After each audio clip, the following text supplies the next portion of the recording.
So we're a little over half a year into the latest console generation, and we're already seeing some trends that are looking to shape the next few years of gaming.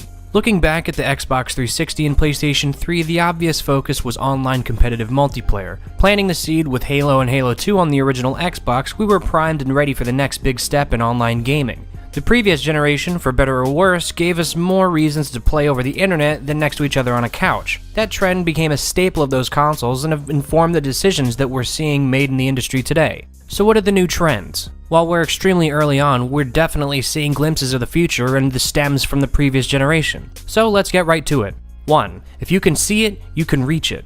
Obviously, open world games have been a pretty big deal for quite a while now. Even on the Xbox and the PlayStation 2, we had Morrowind and Grand Theft Auto 3, so this isn't anything particularly new, but we're seeing this in huge strides and at a frequency that is pretty significant. We've got open world games like Assassin's Creed Unity and The Division coming out, but that's not really what I mean. The concept of seeing a mountain in the distance and being able to climb to it is something that was mentioned specifically in a few games like Dragon Age Inquisition, Metal Gear Solid 5, The Witcher 3, and the new Zelda game. Usually we hear Bethesda touting their gigantic worlds in the Elder Scrolls and Fallout, but with the lack of entries in those series showcased recently, there have been a bunch of studios coming out left and right with games that give us that same feeling.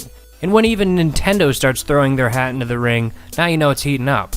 2. Seriously, this game's not an MMO. So we've got all these games that are designed with multiplayer integrated into the core of the game experience.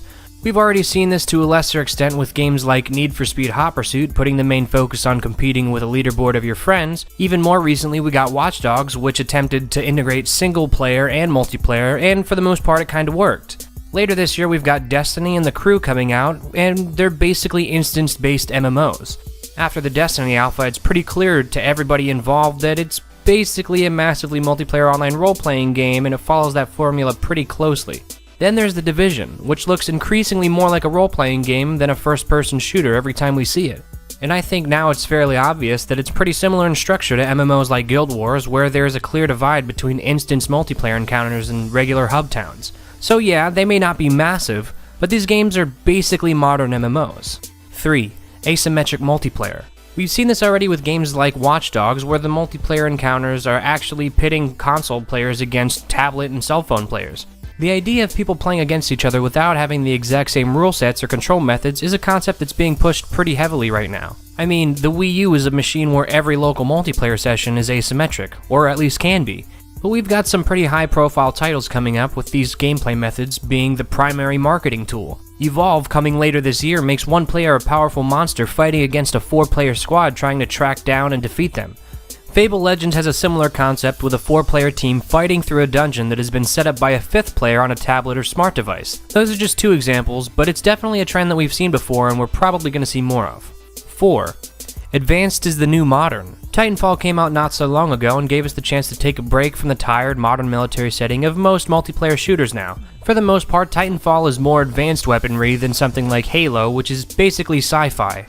Even Destiny, which is in a sci-fi setting, features mostly modern to advanced style weapons. Same goes for Evolve and the upcoming Call of Duty Advanced Warfare. So we got bored of the same old brown Middle East conflict shooters, and now we're getting near future tech shooty boom booms. If there were any trend on this list that is absolutely guaranteed to be true, it's probably going to be this one. So that's a glimpse of the future of gaming. It's not a great big surprise, and it isn't particularly groundbreaking, but it is new and different enough that we're seeing innovations in genres that we already enjoy. Developers may not be reinventing the wheel with these early generation titles, but they don't seem to be screwing it up either. I've been Mike Feyrer for Fish Tuxedo. See you next time.